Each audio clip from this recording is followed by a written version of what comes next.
Começa assim lá e continua assim aqui, mostrando que em qualquer que seja o contexto em que a gente se saiba, se entenda, se sinta enviado por Jesus para o mundo, para a sociedade, para qualquer que seja a geração, em qualquer que seja o tempo, em toda e qualquer circunstância, eu preciso carregar essas instruções essenciais e fundamentais de caráter, de atitude, de interpretação, de comportamento, de perseverança, de resiliência, de entendimento.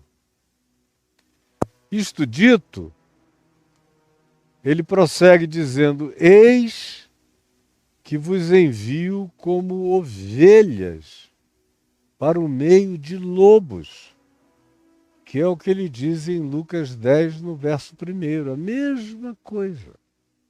Vede, o acautelai-vos, eis que eu vos envio como ovelhas para o meio de lobos. É algo suicida.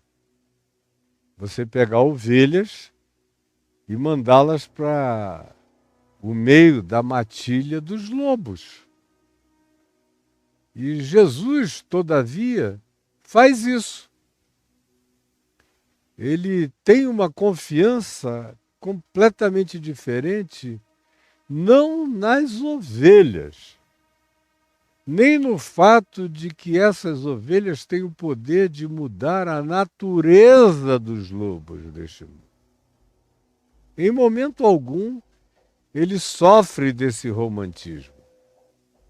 Ele os envia como ovelhas para o meio dos lobos por uma única razão, preste atenção.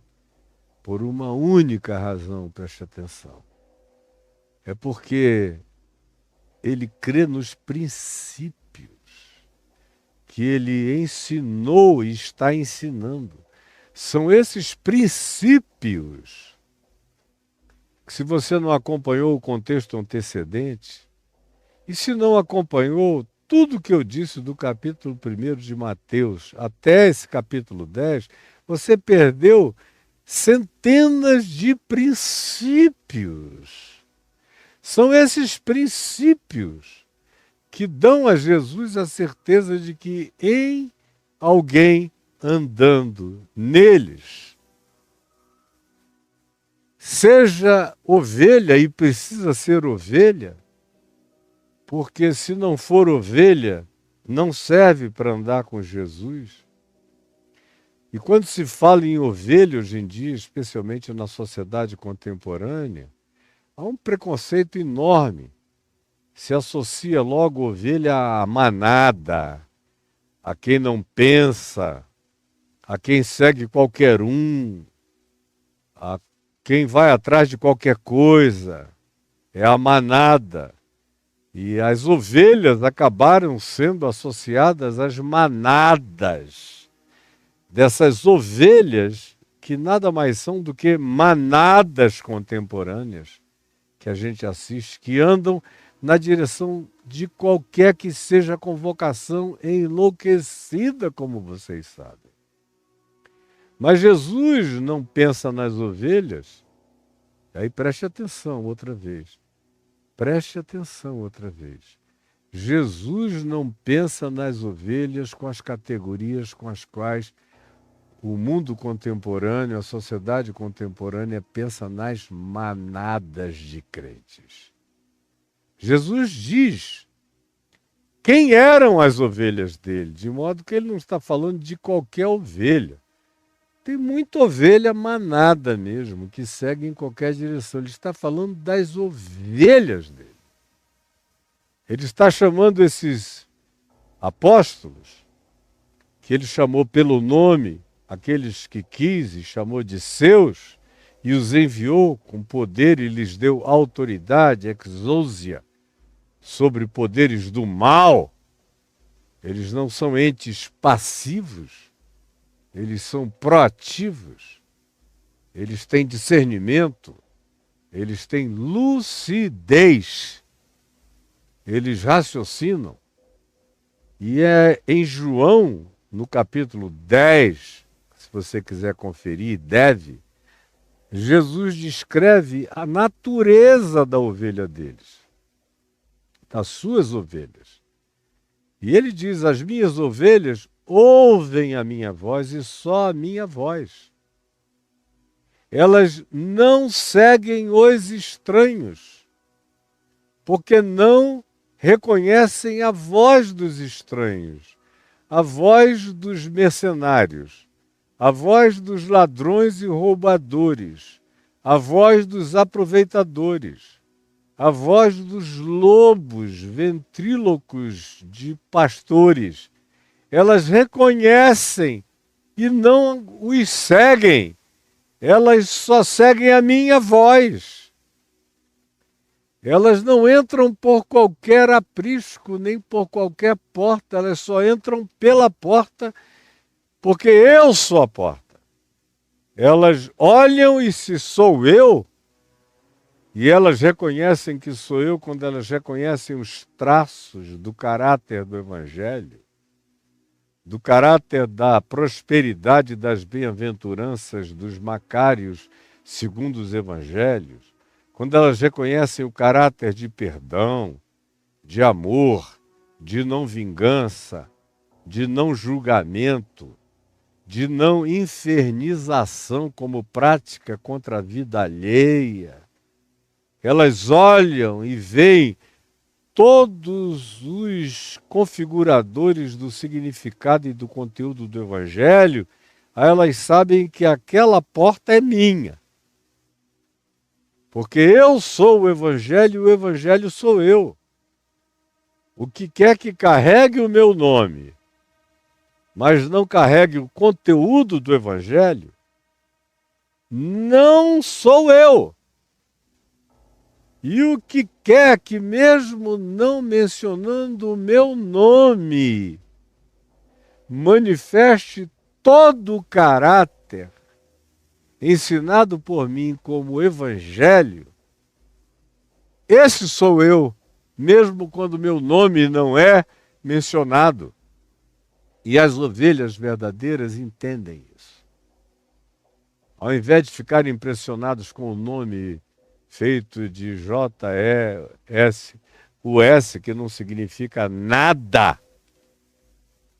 elas querem ver se por trás desse nome tem o caráter de Cristo Jesus, tem a mente de Cristo Jesus, tem o que Ele mandou nós vivermos, praticarmos, encarnarmos, gestuarmos e ensinarmos pelo exemplo. Também com palavras quando é necessário, mas sobretudo com o exemplo da nossa vida. E também ensinou as ovelhas que mesmo quando o nome dele não aparece, mas todos os sinais do caráter dele estão presentes, a gente pode seguir em paz, porque o que caracteriza o Evangelho não é um nome feito de J-E-S-U-S, que cabe em qualquer demônio, se você quiser. O que caracteriza o Evangelho é o caráter de Deus em Cristo Jesus, segundo nós vemos, lemos, entendemos e percebemos e discernimos nas práticas de Jesus, nos Evangelhos. E que isso fique claro de saída. É acerca dessas ovelhas que ele está falando.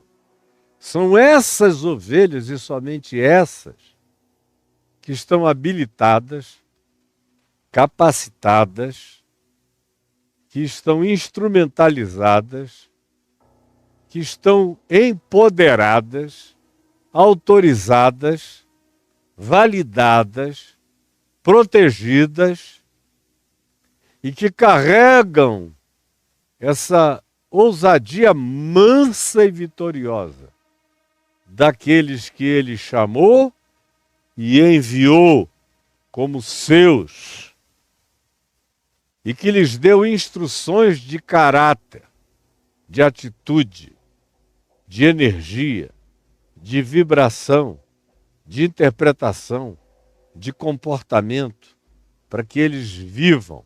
Esses são aqueles aos quais aqui, nesse verso 16, ele se dirige tanto quanto em Lucas 10, versos 1 e 2. Eis que eu vos envio como ovelhas, as minhas ovelhas, que ouvem a minha voz, que não seguem a voz dos estranhos, que não seguem as vozes que não são evangelho, que não seguem as convocações das promessas mentirosas dos mercenários, dos cockroaches que estão e andam por aí, daqueles para quem o nome evangelho significa apenas um argumento de bom negócio. Não, eu estou enviando ovelhas de verdade. São poucas nesse mundo.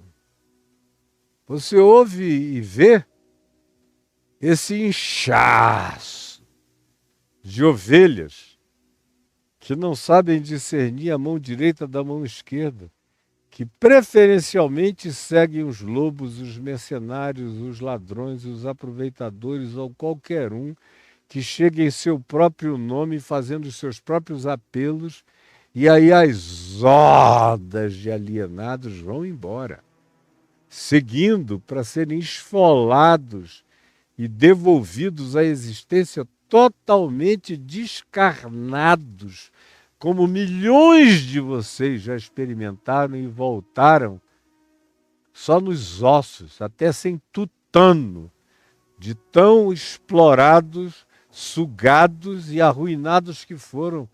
Tem milhares me assistindo aqui que sabem exatamente o que eu estou dizendo. Nesse tempo você era só membro de agremiação religiosa, membro de igreja, discípulo de pastores, seguindo modas e moveres e movimentos, correndo atrás de dinheiro fácil, no cassino da religião, da teologia da prosperidade, ou querendo fazer parte de um grande grupo de poder que tomasse o poder político e você se sentisse um maioral na sociedade pela primeira vez na vida, depois de tanto complexo de inferioridade que você sofreu todos esses anos, agora encontra um pastor com o rei na barriga para quem se põe um tapete vermelho, que desce de um Porsche, aí você diz, eu agora estou no lugar certo. Pois bem, você é tudo. Você está me ouvindo? Você é tudo, menos ovelha de Jesus. De Jesus não, cara. Você é ovelha de qualquer outro bicho. Mas de Jesus você não é ovelha, você não sabe nem o que é o evangelho até agora. Agora, os que sabem podem ser enviados para o meio dos lobos. E tem mais. Tanto mais quanto sejam, de fato, ovelhas do caráter de Cristo, da mente de Cristo, das ações de Cristo, do modus operandi de Jesus, do trato de Jesus, dos exemplos de Jesus, das escolhas de Jesus, das pautas de Jesus, das prioridades de Jesus, dos compromissos de Jesus, mais protegidas estão contra os lobos.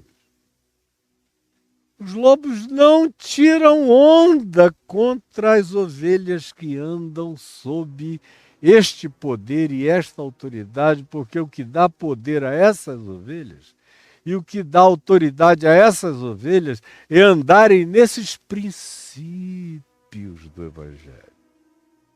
Aí você pode ir como ovelha, e ovelha inabalável, ovelha que expulsa demônios, que pisa em serpentes e escorpiões e sobre todo o poder do maligno. Ovelhas que atravessam o corredor dos Herodes, dos fariseus, dos mentirosos, dos enganadores, dos dissimuladores, dos pervertedores e passam incólumes Esse é o poder, essa é a autoridade que decorre dos princípios do Evangelho de Jesus colocados em obediência no chão do caminho dessas ovelhas que não são quaisquer umas. São aquelas que Jesus chama de as minhas ovelhas. Quem não é ovelha do Evangelho de Jesus faz parte da manada dos enganados, do flock, do rebanho, daqueles que são completamente enganáveis por qualquer um, a qualquer hora, o tempo todo. Quem sabe seja o seu caso. Por isso você esteja tão arrebentado, frustrado, tenham tirado tudo de você, comido até a sua alma. Você está aí sobrevivendo de fiapo de uma esperança que você não sabe nem qual seja. Porque não aprendeu o Evangelho de Jesus, só se tornou religioso. Tudo que eles querem são milhões de religiosos, porque os religiosos são uma delícia para esses lobos mercenários, vorazes, devoradores, aproveitadores. Eles gostam, são verdadeiras picanhas esses religiosos. São fraldinhas para esses lobos. Eles querem te comer vivo, como diz o profeta Zacarias, como diz o profeta Ezequiel. Eles não deixam nem os nervos, eles arrancam tudo. Como eu já ouvi um grande líder evangélico desse país, que se auto-intitula apóstolo, me dizer 3 vezes em ocasiões diferentes: quando uma pessoa chega, enquanto ele não faz negócio comigo, eu trato como se ele fosse irmão. Ô, irmão, a paz do Senhor, irmão, tudo bem, irmão? No dia que ele resolve fazer um negócio comigo, trocar copos comigo, nesse dia acabou a irmandade. Desse dia em diante eu não quero nem saber em quem que ele diz que crê. Ele me dizendo, na minha sala, todas as 3 vezes, eu tiro a pele, eu tiro a carne, eu roo os ossos, eu tiro os nervos, eu chupo o tutano, eu uso tudo, não sobra nada. E eu olhando perplexo, eu falei, não é possível que você esteja dizendo isso. E ele tinha um presbítero, um líder da igreja dele, sentado com ele. E o líder sacudindo a cabeça assim. Em 3 anos, mais ou menos, eu acho que ele esqueceu que ele tinha me dito essa frase, ele repetiu a mesma frase para mim, que eu vi no curso da vida dele. Eu conheço desde que ele tinha 18 anos de idade. Ele pratica isso até hoje, que está mais ou menos com a minha idade, com 70 anos. Ele faz as mesmas coisas, ele não muda, ele é isso. E ele não é uma singularidade. Ele faz parte de uma coletividade idêntica, de milhares que vivem do mesmo modo, que abusam de vocês do mesmo modo. E alguns de vocês não querem enxergar jamais. E quando começam a enxergar, começam a se sentir até culpados de estarem enxergando. Ficam com medo de estarem pecando contra o Espírito Santo por estarem enxergando o fato de que até o dia de hoje seguiram um ladrão, um lobo, um mercenário, um salafrário, um canalha, um mentiroso, um expropriador que leva vantagem e tira tudo que qualquer ovelha alienada tenha para dar. As ovelhas de Jesus, todavia, não são assim. Elas não são assim porque elas só ouvem a voz do Evangelho. O que não é Evangelho, elas não querem definitivamente. Elas sabem que ali Jesus não está. Por ali elas não seguem. Essa é a primeira realidade que ele diz. Eu envio vocês com essa natureza das minhas ovelhas. Vocês não são os meus enviados? Que eu chamei pelo nome e enviei com o poder do Espírito Santo, com dunamis. para expulsar poderes malignos, para enfrentar, e com autoridade, a minha autoridade, que eu deleguei, que eu coloquei, que eu validei sobre vocês, então vocês não são qualquer ovelha, vocês carregam a bondade das minhas ovelhas, mas vocês não são vulneráveis como qualquer ovelha. Ele jamais nos mandaria vulneráveis para o meio dos lobos. O que nos protege entre lobos é carregarmos o escudo dos princípios do Evangelho como prática da nossa vida, que é o que exacerba a graça desse poder espiritual. E é o que nos dá a validação dessa autoridade espiritual, que os lobos veem, sentem e correm. Eles não correm de mais ninguém, mas de ovelhas que carregam o Espírito de Cristo. Eles batem em retirada. Podem ter certeza disso.